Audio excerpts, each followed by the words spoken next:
Bonjour, donc nous allons travailler sur le livre Maths C Initiation, le langage C appliqué aux mathématiques.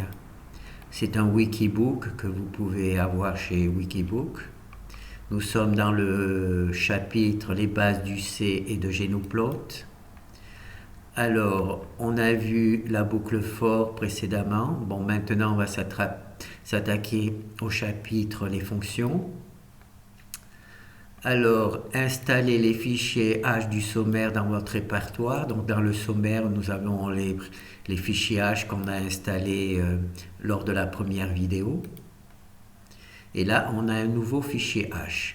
Alors, je vous rappelle les fichiers H que l'on pourrait appeler standard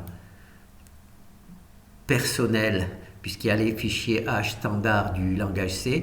Puis là, on peut dire les fichiers H standard de personnel. Commence par la lettre X, Y ou Z pour que si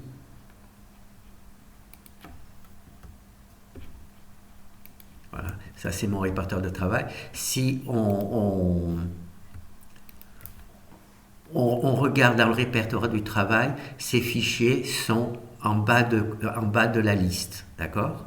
Et là, ce sont les fichiers qui correspondent au travail que l'on fait et qui sont changés à chaque nouveau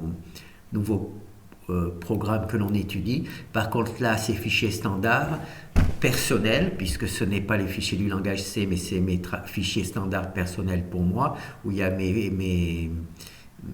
comment ça s'appelle, mes programmes personnels. Là, ils commencent donc par la lettre X, Y ou Z pour qu'ils soient bien en bas du listing. D'accord? Mais là, on va faire un nouveau fichier H dans lequel il va y avoir le nom de la fonction spécialement pour ce travail. Donc c'est un fichier H particulier. Il ne va donc pas commencer par X, Z, Y ou Z, mais on va le faire commencer par F, justement pour que quand on va l'installer dans le répertoire, oh pardon, donc on va faire nouveau, donc on va l'appeler FH.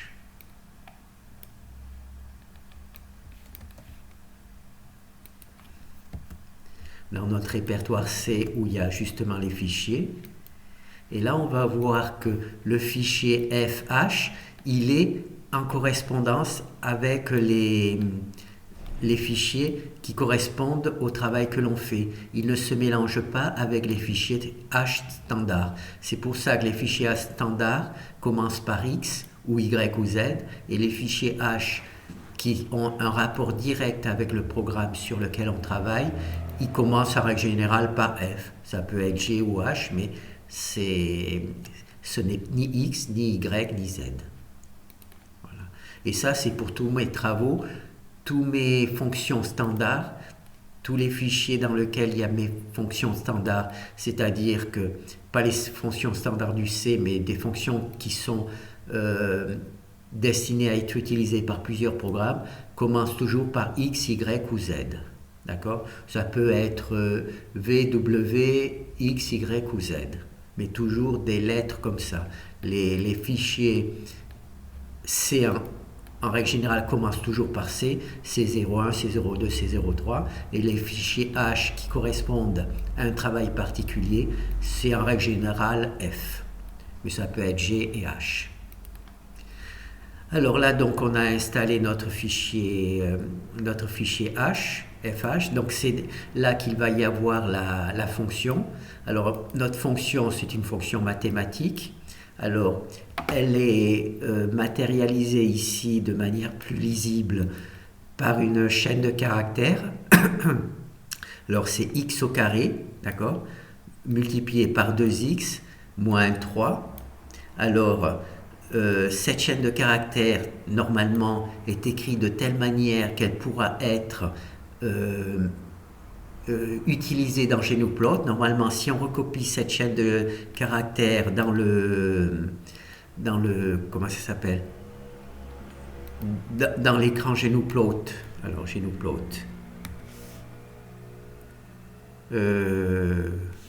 non, GNU-plot, voilà. Alors plot, on rappelle, le problème c'est que je ne me rappelle pas si, voilà, donc on prend la chaîne de caractères, on la met et on lance. Voilà, vous voyez, il faut essayer d'écrire dans une chaîne de caractères qui représente la fonction f de telle manière qu'elle puisse être directement imprimée par GNU-plot. Donc ça, c'est un effort à faire particulier. Vous voyez, donc là, on a dessiné tout simplement la chaîne de caractères parce que dans ce cours-là, ça n'a pas d'importance parce que les chaînes de caractères que l'on utilisera pour dessiner, on les fera à la main, mais dans le deuxième cours, c'est le langage C qui écrira les chaînes de caractères destinées à GNU-plot, et donc dans ce cas-là, il faut absolument que cette chaîne de caractères corresponde à quelque chose de lisible par GNU-plot. Donc voilà, donc ici on a notre chaîne de caractères qui représente la fonction.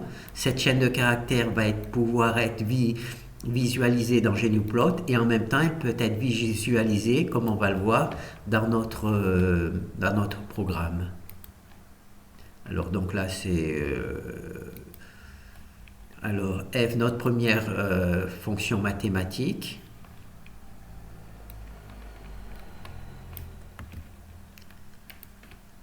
Alors c'est pas celui-là on va le fermer parce que sinon ça va me donner une mauvaise habitude. Donc là, on ferme le fichier H. On va le garder, on ne sait jamais des fois. On aura besoin. Alors là, j'ai écrit un petit programme. Donc c'est le 7A, hein, mais il sera toujours sauvé sur truc. J'ai maintenu la fonction f que j'ai mis là. Dans un premier temps, je l'ai conservé dans le fichier C, simplement pour que ça soit plus facile à voir, qu'on ne soit pas obligé de retourner dans le truc. Hein. Alors, on va voir s'il y a quelque chose à lire. Alors, nous avons ici notre première fonction mathématique. Il rentre un double en paramètre, double x. Donc, le paramètre, là, on voit l'entrée de la fonction, dans l'argument de la fonction, c'est un double x. Double, c'est donc un nombre décimal. Hein. Et il en sort un double. Donc, voyez. Donc là, dans l'argument, ça indique qu'il rentre un double dans la fonction. Et comme il y a marqué double ici, ça veut dire qu'il ressort un double. Et ce double ressort par la fonction return. D'accord? Donc ici, nous avons directement la fonction que nous voulons, sur laquelle nous voulons travailler. Donc là, j'ai pas mis la partie en caractère. Voilà, c'est donc x au carré moins 2x plus 3. Donc x au carré moins 2x plus 3. Donc je ne sais pas pourquoi je n'ai pas mis la fonction. Bon, mais c'est pas grave, on va lancer. Voilà.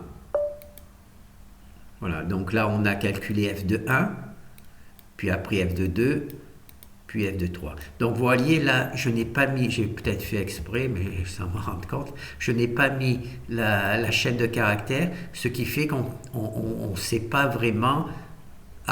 On sait qu'on a calculé f, mais on ne sait pas à quoi ça correspond. Donc c'est pour ça que je vais rajouter certainement dans la prochaine exemple la chaîne de caractères pour montrer à quoi correspond ce calcul de la fonction f. D'accord? Donc on voit la sortie, mais on ne sait pas quel a été le calcul. Le calcul, malheureusement, il est dans le listing, mais pas dans la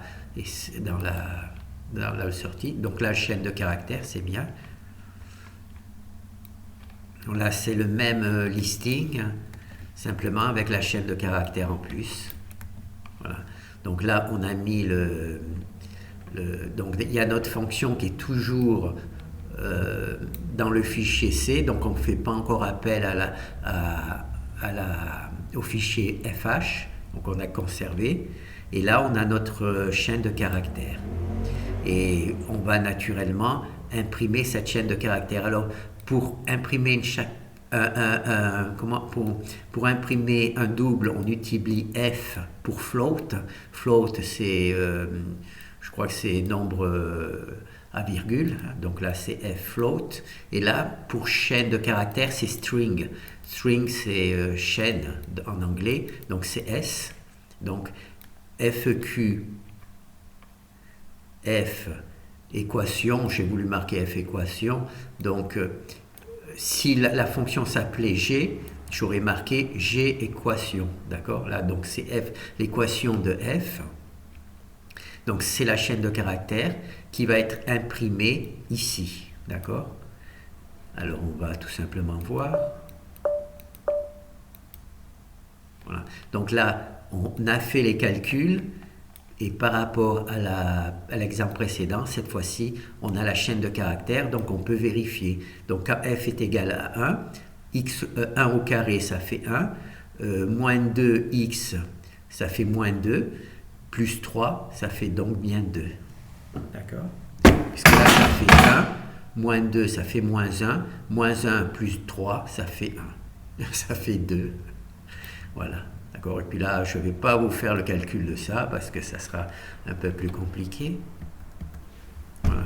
Donc là, on a pour l'instant, on a conservé dans le fichier C ce que j'ai mis ici dans le fichier H. D'accord? Bien entendu, s'il y avait 10 fonctions et qu'on les laisse dans le fichier C, ça risque de faire beaucoup d'espace utilisé et qui rendent la lecture du programme plus complexe. Donc là, on va à truc.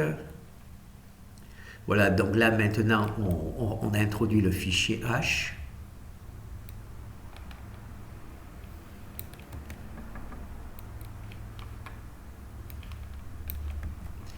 Voilà, donc maintenant, le fichier que nous avions précédent, où il y avait la fonction directement dans le fichier C, on l'introduit désormais avec le fichier H, d'accord? Et on ne le met pas dans ce fichier générique, puisque là, ce sont nos fonctions standards, et ça, c'est la fonction qui est particulière à ce programme. Donc, on ne mélange pas les deux, donc là, on conserve le travail de cette manière. Alors là, on va voir exact, ça va marcher aussi bien, j'espère. Voilà, donc on a bien notre chaîne de caractères avec les calculs qui travaillent sur la fonction f. Voilà. Donc là, vous voyez, c'est beaucoup plus clair que si vous mettiez directement le code de la fonction f avec sa chaîne de caractères dans le programme principal. D'accord ? Alors, il n'y a rien, je vous laisserai lire. Alors, sommaire, un petit exemple. Je ne sais pas ce que c'est ce petit exemple. J'ai peur que le programme il est déjà bien loin. Non. Alors, hop. On va essayer directement. On va découvrir ce que c'est le petit exemple. Ah, d'accord. Donc là, on a notre fonction. Supposons qu'on voudrait dessiner cette fonction. Donc on sait qu'au point 5, il faudrait mettre un point. On fait comment ça s'appelle? Cartésien. Un repère cartésien, vous dessinez un repère cartésien. Donc au point moins x égale moins 5, on ferait en y 32. Au point x égale moins 4, on mettrait un point au 21 à l'y 21. Au point x égale moins 3, on mettrait un point qui se trouverait sur le repère cartésien y égale 12. Et là, on peut comme ça dessiner la fonction. D'accord ? Et il va falloir trouver un moyen pour que cette méthode fonctionne aussi avec GNUplot. C'est-à-dire qu'il va falloir avoir un listing de nombres qui soit compatible avec GNUplot pour que GNUplot puisse le dessiner. Donc là, c'est tout simple. Hein, on fait une boucle for, d'accord ? Et on dessine notre fonction. Enfin, on a le listing de la fonction. Alors, de liste pour travailler avec GNUplot. Voilà. Donc, je ne sais pas exactement ce que c'est, mais pour GNUplot, il faut faire un travail particulier qui est un peu différent de ce que vous venez de voir. Voilà. Donc là, pour GNUplot, quand on veut faire un listing, il faut naturellement qu'il y ait un premier chiffre qui correspond aux X et un deuxième chiffre qui correspond aux Y. Donc là, c'est la liste ici des X, là, c'est la liste des Y. D'accord? Il ne faut pas qu'il y ait de virgule, il faut juste un espace, plus ou moins grand, ça n'a pas d'importance, mais il faut absolument que seuls les nombres apparaissent. Il ne faut pas qu'il apparaisse de f, de x. Donc ça, on ne peut pas mettre par exemple x, y, parce que le listing de... Comment ça s'appelle? GNUplot ne l'accepterait pas. Par contre, il est capable d'imprimer, de dessiner un graphe à partir de cette liste de points, de ces doubles listes de points.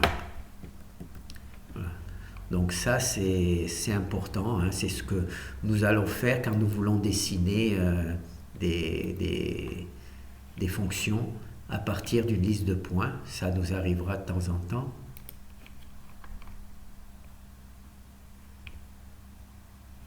Ah oui.